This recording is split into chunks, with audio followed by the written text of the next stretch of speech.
आप सबका फिर से बहुत बहुत स्वागत है हमारे YouTube चैनल पर। और आज का जो हमारा टॉपिक है वो है लैपटॉप डीसी पावर सप्लाई के बारे में, जो कि आप यहाँ पे देख सकते हैं। ये लैपटॉप का डीसी पावर सप्लाई मशीन है और इसके द्वारा जो है लैपटॉप के अंदर कौन कौन सी प्रॉब्लम आती है, उसको कैसे हमें डायग्नोज करना है, इसके पूरा हम कंप्लीट आपको वीडियो बताएंगे। और इसको कैसे हमें यूज करना होता है और इससे रिलेटेड कौन कौन से कोडिंग आती है और किस कोडिंग का मतलब क्या होता है, और उससे रिलेटेड जो है बोर्ड के अंदर लैपटॉप के अंदर क्या क्या प्रॉब्लम आता है। ठीक है, तो सबसे पहले तो ये जो है आपका डीसी पावर सप्लाई जो मशीन है, ये मार्केट में आपको जो है 6,000 6,500 तक मिल जाएगा। अगर थोड़ा लोकल वाले लेंगे तो आपको 4,000 3,500 4,500 तक मिल जाएगा, मगर अच्छी क्वालिटी का 6,500 तक जो है ये आपको डीसी पावर सप्लाई मशीन मिल जाएगा। ठीक है, ये डीसी पावर सप्लाई जो है एक तरह का लैपटॉप का एडेप्टर होता है। लैपटॉप का एडेप्टर का मतलब है कि अगर आप रिपेयरिंग कर रहे हैं और अगर आपके पास अलग अलग सीरीज का लैपटॉप आता है तो आप क्या करेंगे कि आपके पास अलग अलग एडेप्टर रखना पड़ेगा। जैसे ये एडेप्टर है, ऐसे आपको एडेप्टर रखना पड़ेगा। ठीक है, अगर आपके पास ये डीसी पावर सप्लाई मशीन है तो कोई भी सीरीज का अगर लैपटॉप आता है तो इसके पास आप देखेंगे मल्टीपोर्ट ये डीसी जैक कनेक्टर है। इस जैक कनेक्टर के अकॉर्डिंग जो है जो भी आपका लैपटॉप आता है जिस टाइप का कनेक्टर है उसके अकॉर्डिंग जो है यहाँ से इसको हटाएंगे और दूसरा अगर लगाना है तो इसको निकाल के और यहाँ पे ऐसे लगा देंगे। ये वाला पतला वाला पिन हो गया। अगर दूसरे वाला जैसे कि आप इसको लगाना है, ये वाला निकाल के यहाँ पे लगा के और लैपटॉप के जो है यहाँ पे आप कनेक्ट कर सकते हैं। ठीक है, तो इसलिए जो है ये मल्टीपल यूज होता है और कोई भी लैपटॉप इससे चेक कर सकता है। प्लस जो है मैनुअली हम एम्पियर वोल्टेज भी यहाँ से सेट कर सकते हैं। जो भी हमारा लैपटॉप पे जो एम्पियर वोल्टेज लिखा है वो भी यहाँ पे हम सेटिंग कर सकते हैं। ठीक है, तो इसमें कौन कौन सा सेटिंग है और सेटिंग को हमें कैसे देखना है, तो सबसे पहले तो ये ऊपर जो वोल्टेज लिखा है, मतलब ये डीसी पावर सप्लाई जो मशीन होता है यहाँ पे देखें 0 से 30 वोल्ट और 5 एम्पियर तक का होता है। 0 से 30 वोल्ट और 5 एम्पियर मतलब ये जो वोल्टेज जो यहाँ लिखा है ये 30 वोल्टेज तक हो सकता है। अगर आप देखेंगे मैक्सिमम तो 30 वोल्ट तक हो सकता है। और इसका जो एम्पियर है ये नीचे एम्पियर वोल्ट लिखा हुआ है, ये एम्पियर है। तो एम्पियर जो है हमें नॉर्मली जो है 3.3 पे रखना होता है। और ये जो है स्विच है जिससे कि हम ऑन ऑफ करते हैं। जैसे कि अगर हम बंद करेंगे तो यहाँ से बंद हो गया, इससे ऑन हो जाता है। यहाँ से जो है एम्पियर चेंज होता है। ये जो एम्पियर है उसको अगर चेंज करना हो तो यहाँ से हम चेंज कर सकते हैं। आप देखेंगे कि एम्पियर जो है ये कम ज्यादा हो रहा। ऐसे डिफॉल्ट जो एम्पियर हमें 3.3 पे रखना होता है। और जो वोल्टेज है वो वोल्टेज जो है हमें डिफॉल्ट कंडीशन में जो है 19.5 पे हमें रखना होता है, यहाँ पे सेट करेंगे। ठीक है, कोई भी लैपटॉप अगर हम इसके द्वारा कनेक्ट कर रहे हैं, मतलब इसका जो है एडाप्टर यूज कर रहे हैं, तो हमें 3.3 और 19.5 या 19 वोल्ट हमें रखना है, ये डिफॉल्ट है।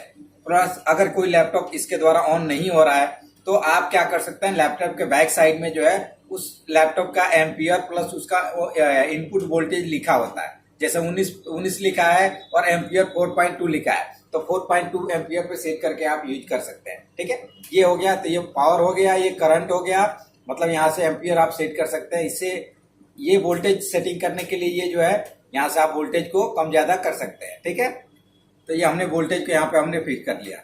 और उसके बाद से जो है आप अगर देखेंगे ये वाला, तो ये वाला जो डीसी ये आउटपुट पिन है, यहाँ का आउटपुट पिन है, यहाँ से जो है डायरेक्टली 19 वोल्ट की सप्लाई आउट होता है। प्लस इसके द्वारा भी 19 वोल्ट की सप्लाई आउट होता है। यहाँ से भी आउट होगा, यहाँ से भी आउट होगा। इससे डायरेक्टली आप लैपटॉप में लगा सकते हैं। और लैपटॉप में अगर डीसी जैक नहीं है तो ये डायरेक्टली आप जंपर भी कर सकते हैं। मतलब कहने का मतलब ये है कि यहाँ पे इसको एक को कहीं पे ग्राउंड पर लगा लेंगे, जैसे ग्राउंड पर हमने लगा लिया। और ये डायरेक्टली कॉमन पॉइंट जो 19 वोल्ट का डीसी जैक का कनेक्टर है, जैसे ये डीसी जैक कनेक्टर, इसके पॉजिटिव पॉइंट पे भी डायरेक्टली आप लगा के इसके द्वारा चेकिंग कर सकते हैं। ठीक है, और ये जो है आउटपुट का पिन है, जो एडाप्टर का पिन है, यहाँ से जो भी आपको जैक जिस टाइप का है वो यहाँ से आप लगा सकते हैं। ठीक है, इसके अलावा जो है इसमें जो है आप देखेंगे ये प्लस माइनस है, प्लस माइनस में ये जो दोनों वायर है इसको आपको जोड़ देना है। उसके बाद से यहाँ पे आउटपुट, ये आउटपुट जब तक इसको हम प्रेस नहीं करेंगे तब तक यहाँ से वोल्टेज आउट नहीं होगा। अगर हम यहाँ से प्रेस जब कर रहे हैं तो आप देखेंगे एम्पियर 0 हो जा रहा है। और इसको अगर हम प्रेस नहीं कर रहे हैं तो एम्पियर 3.3 और इसको प्रेस करने पे एम्पियर 0 हो जा रहा है। ठीक है, तो जब एम्पियर 0 हो जाएगा तभी यहाँ से वोल्टेज आउट होगा। जैसे मल्टीमीटर में आपको दिखाता हूँ, मल्टीमीटर को डीसी 20 पर रख के अगर हम इसको चेक करेंगे तो यहाँ से वोल्टेज हमें मिलेगा। यहाँ पे 19.8 वोल्टेज जो है यहाँ पे दिखा रहा है। अगर वहां पे देखेंगे तो आउटपुट में यहाँ पे ये लाइट जल रहा है। अगर इसको हम बंद कर दें, इसको अगर हम बंद कर दें और फिर अगर देखेंगे तो यहाँ वोल्टेज हमें नहीं दिखाई देगा, यहाँ वोल्टेज नहीं दिखाई दे रहा। ठीक है, तो ये आउटपुट पिन है, जब तक वो हम प्रेस नहीं करेंगे तब तक जो है ये काम नहीं करेगा। तो ये तो हमारा मैनुअली मतलब ये हमने फंक्शन इसके बारे में जान लिया कि ये जो है इसका जो पिन होता है इसका यूज ये होता है। अब यहाँ पे कोडिंग क्या आता है और किस कोडिंग का क्या क्या मतलब होता है। जैसे कि मैंने अभी यहाँ पे प्रेस किया और प्रेस करने के बाद आप देखेंगे यहाँ पे मैंने जो है इसका एडाप्टर जो है यहाँ पे लगाया और लगाने के बाद जो है यहाँ एम्पियर क्या बन रहा है हमें वो देखना है। यहाँ पे हमने इसको लगाने के बाद देखेंगे एम्पियर ये बना और ये 1 पॉइंट जो है कुछ एम्पियर बन गया और यहाँ पे जो है हमारा बोर्ड के अंदर जो है एम्पियर 0 हो गया, मतलब 2 एम्पियर यहाँ पे दिखा रहा है आपका। ये एम्पियर जो है दिखा रहा है 1.06 के आसपास जो एम्पियर यहाँ पे दिखा रहा है। अब ये अगर एम्पियर दिखा रहा है इसके अंदर तो इसका मतलब है कि हमारा प्रॉपर जो है लैपटॉप ऑन हो चुका है और ऑन हो गए, डिस्प्ले भी आ रहा है। तो अब ये डिस्प्ले आ रहा है कि नहीं आ रहा है उसको हम कैसे कंफर्म करेंगे। तो सबसे पहले मैं आपको बताता हूं कि अगर कोडिंग अगर हम निकालते हैं, अगर एम्पियर जब एडाप्टर यहाँ पे लगाते हैं, यहाँ पे जब एडाप्टर हम लगाते हैं यहाँ पे एडाप्टर लगाने पे इसका जो एम्पियर है अगर वो चेंज नहीं होता, मतलब 0 ही होता है। अगर यहाँ पे इसको लगा रहे हैं और एम्पियर 0 दिखा रहा है तो इसका मतलब ये है कि आपका ये जो जैक है वो प्रॉपर जो है यहाँ पे प्रॉपर ये सही से काम नहीं कर रहा है, ये लूज है जिसकी वजह से यहाँ एम्पियर नहीं बन रहा है। उसके बाद से अगर ये डीसी जैक का जो कनेक्टर है ये कनेक्टर खराब है जिसके वजह से वहां पे एम्पियर आपका 0 दिखा रहा है। ये कनेक्टर को आप चेक करेंगे, इसको चेक करेंगे, प्लस यहाँ पे जो है इस जैक को जो है ये कनेक्टर को इस वायर को आप चेक करेंगे कि वायर ओके है या नहीं है। अगर वायर भी ओके है फिर भी एम्पियर 0 दिखा रहा है तो इसका मतलब है कि आपके बोर्ड के अंदर जो है कॉमन पॉइंट जो है 19 वोल्ट का जो कॉमन पॉइंट जहां से 19 वोल्ट की सप्लाई आउट होता है, फ्यूज ओवर रजिस्टर आप देखेंगे ये फ्यूज ओवर रजिस्टर है, यहाँ पे क्या 19 वोल्ट बन रहा है कि नहीं बन रहा है। अगर यहाँ पे 19 वोल्ट नहीं बनेगा तभी भी यहाँ पे आपको कोडिंग 0 दिखाएगा। तो आपको ये फ्यूज ओवर रजिस्टर पे 19 वोल्ट की सप्लाई चेक करना है। अगर यहाँ पे 19 वोल्ट नहीं दिखा रहा है तो क्या ये ग्राउंड से बीप कर रहा है, ग्राउंड से बीप नहीं करना चाहिए। अगर ग्राउंड से बीप कर रहा है तो वोल्टेज सेक्शन के अंदर शॉर्टिंग है। ठीक है, तो यहाँ पे जो है इस फ्यूज ओवर रजिस्टर पे हमें अगर हम चेक कर रहे हैं एम्पियर नहीं बन रहा है तो यहाँ पे वोल्टेज भी अगर 0 दिखा रहा है, वोल्टेज यहाँ नहीं दिखा रहा है तभी भी एम्पियर नहीं बनेगा। तो उस कंडीशन में हमें वोल्टेज सेक्शन को चेक करना है। वोल्टेज जो सेक्शन है उसको चेक करेंगे। अगर यहाँ पे कॉमन पॉइंट पे 19 वोल्ट की सप्लाई नहीं बनेगा तो उसके बाद से अगर कॉमन पॉइंट पे 19 वोल्ट की भी सप्लाई बन रहा है और फिर भी जो है हमारा लैपटॉप ऑन नहीं हो रहा, मतलब वहां एम्पियर 0 दिखा रहा है, तो एम्पियर अगर 0 दिखा रहा है तो उस कंडीशन में जो है आप स्टेप डाउन का जो कॉइल है ये कॉइल पे 3.3, एक कॉइल पे 5 वोल्ट सप्लाई बनता है। ये हम स्टेप डाउन सेक्शन चेक करेंगे क्योंकि स्टेप डाउन सेक्शन अगर काम नहीं कर रहा होगा, अगर 19 वोल्ट भी बन रहा है स्टेप डाउन सेक्शन काम नहीं करेगा तभी भी जो है आपका जो है वहां पे एम्पियर 0 दिखाएगा। ठीक है, तो अगर 19 वोल्ट बन रहा है और स्टेप डाउन काम नहीं कर रहा है तभी भी 0 दिखाएगा। अगर स्टेप डाउन नहीं बन रहा है तो स्टेप डाउन सेक्शन को चेक करेंगे। अगर स्टेप डाउन भी ओके है फिर भी 19 वोल्ट नहीं बन रहा है तो आपका जो आईओ का जो सर्किट है, आईओ का जो सेक्शन है उसको चेक करना है क्योंकि आईओ प्रॉपर काम नहीं कर रहा है, आईओ पे सप्लाई नहीं जा रहा है, इसका जो है एलडीओ वोल्टेज इस पर नहीं आ जा रहा, मतलब 3.3 की सप्लाई नहीं जा रहा जिसके वजह से आईओ ऑन नहीं हो रहा। और जब तक आईओ तक सप्लाई नहीं जाएगा, जब तक आईओ तक सप्लाई नहीं जाएगा तब तक वहां पे 0 एम्पियर ही रहेगा, उससे आगे एम्पियर नहीं बढ़ेगा। तो जब अगर 0 एम्पियर है तो हमें सबसे पहले DC jack connector, voltage section, step down section plus IO section को हमें चेक करना है। ठीक है, ये 0 अगर कोडिंग आएगा तब हमें इसको इस कंडीशन में हमें चेक करना है।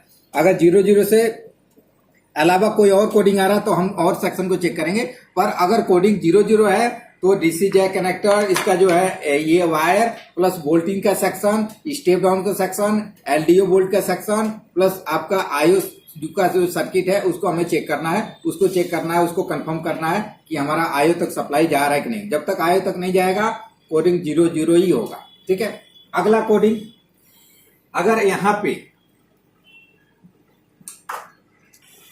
जो एम्पियर अगर हम लगा रहे हैं और एम्पियर लगाने पे जो है 0.01 से लेके 0.6 के बीच में, मतलब 0.01, 0.02, 0.03, 0.04, 0.05, 0.06 के आसपास यहाँ एम्पियर बन रहा है।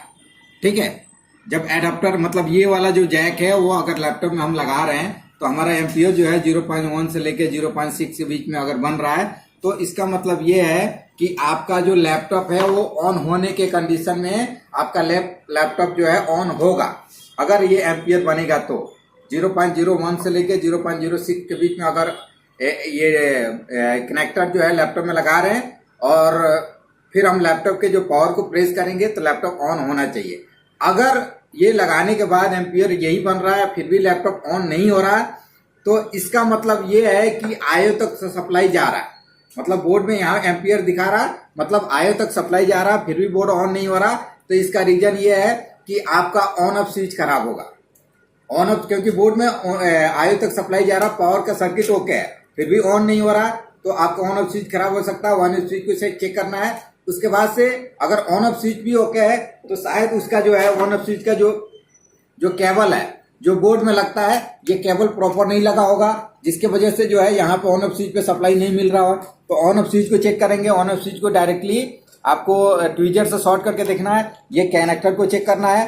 अगर ये कनेक्टर, ऑन ऑफ स्विच का केबल, ये सब कुछ ओके है और फिर भी ऑन नहीं हो रहा आपका बोर्ड और एम्पियर बन रहा है तो आपको बोर्ड को अच्छी तरह से क्लीन करना है, मतलब साफ करना है। क्योंकि बोर्ड ऑन होना चाहिए, नहीं हो रहा, कार्बन डस्ट की वजह से ऑन नहीं हो रहा होगा।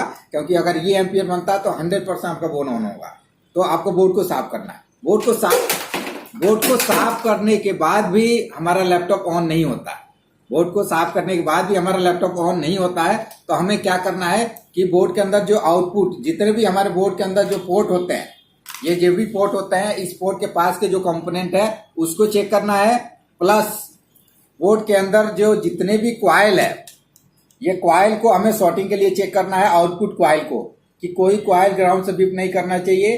अगर कोई भी कॉइल ग्राउंड से बीप कर रहा है तो उस सेक्शन को हमें डिटेल वाइज चेक करना है। उस सेक्शन को हमें स्टेप बाय स्टेप चेक करना है। कोई भी कॉइल ग्राउंड से बीप नहीं करना चाहिए। ठीक है, अगर वो कॉइल बीप कर रहा है तो उसकी वैल्यू 0.06 से ऊपर होना चाहिए, उससे नीचे नहीं होना चाहिए। ये कंफर्म करेंगे। अगर कॉइल भी बीप नहीं कर रहा, आउटपुट का सेक्शन भी ओके है, फिर भी बोर्ड ऑन नहीं हो रहा और एम्पियर बन रहा है तो आपको जो है डायरेक्टली जो है जो इसमें बायोस है, बायोस को रिप्रोग्राम करना है। ये जो बायोस चिप है इसको आपको डायरेक्टली रिप्रोग्राम करना है अगर आपका एम्पियर बन रहा है और बोर्ड ऑन नहीं हो रहा है। जैसे मैं आपको दिखाता हूं, यहाँ पे इसमें तो डायरेक्टली बन रहा है। ये हमारे पास एक लैपटॉप है ये, और इसमें हम एडेप्टर अगर हम लगाएं तो यहाँ पे आप देखेंगे कि ये एडेप्टर लग गया और यहाँ पे एम्पियर बन रहा है 0.02। तो ये एम्पियर बन रहा है तो 100% आपका लैपटॉप ऑन होगा। ये एम्पियर अगर बनता है तो अगर हम लैपटॉप को ऑन करते हैं तो आप यहाँ पे देखेंगे, यहाँ पे मैं ऑन कर रहा हूँ, लैपटॉप ऑन हो गया, यहाँ एम्पियर बन गया, यहाँ डिस्प्ले भी आ गया। तो यहाँ डिस्प्ले और यहाँ पे ये भी बन गया। तो अगर 0. मैंने आपको दोबारा बता रहा हूँ 0.01 से लेके 0.6 के बीच में अगर एम्पियर आता है तो आपका बोर्ड ऑन होना चाहिए। बोर्ड ऑन नहीं हो रहा तो हम ऑन ऑफ स्विच को चेक करना है, उसका केबल चेक करना है। उसके बाद से जो है अगर वो भी ओके है फिर भी ऑन नहीं हो रहा, बोर्ड को क्लीन करना है। बोर्ड को क्लीन करने के बाद भी अगर ऑन नहीं होता है तो आप बोर्ड के अंदर जितने भी आउटपुट के जो कैपेसिटर होते हैं उस कैपेसिटर कॉइल को आपको ग्राउंड से चेक करना है। अगर कॉइल ग्राउंड से बीप कर रहा है तो उस सेक्शन को हमें डिटेल वाइज चेक करना है। अगर कॉइल कोई ग्राउंड से बीप नहीं कर रहा है तो और बोर्ड में जो भी कैपेसिटर है उसको सॉर्टिंग के लिए चेक करना है। अगर कोई भी कैपेसिटर सॉर्टिंग नहीं है फिर भी जो है हमारा बोर्ड ऑन नहीं होता है तो हमें क्या है कि जो बायोस है, बायोस को रिप्रोग्राम करना है। बायोस चिप को हमें रिप्रोग्राम करना है। बायोस को रिप्रोग्राम करते ही ये प्रॉब्लम हमें सॉल्व होना चाहिए और होगा, बिल्कुल होगा। ठीक है, तो अगला अगर हम बात करें, अगला कोडिंग की बात करें तो अगला जो कोडिंग है वो मैं अगले वीडियो में आपको पूरी डिटेल से बताऊंगा कि जो अगला कोडिंग है उसका एम्पियर से क्या मतलब है और किस एम्पियर से हमें कौन सा प्रॉब्लम शो करेगा। अगर वीडियो अच्छा लगा हो तो वीडियो को लाइक कीजिए, शेयर कीजिए और अभी तक अगर हमारे चैनल को आपने सब्सक्राइब नहीं किया तो प्लीज सब्सक्राइब कीजिए। और अगर आपको किसी टाइप का कोई कोर्स करना है, laptop repairing, computer repairing, mobile repairing, CCTV हो गया, LED TV, LCD repairing course, उसके बाद एक्सेस कंट्रोलर, फायर अलार्म, तो हमसे जो है संपर्क कर सकते हैं।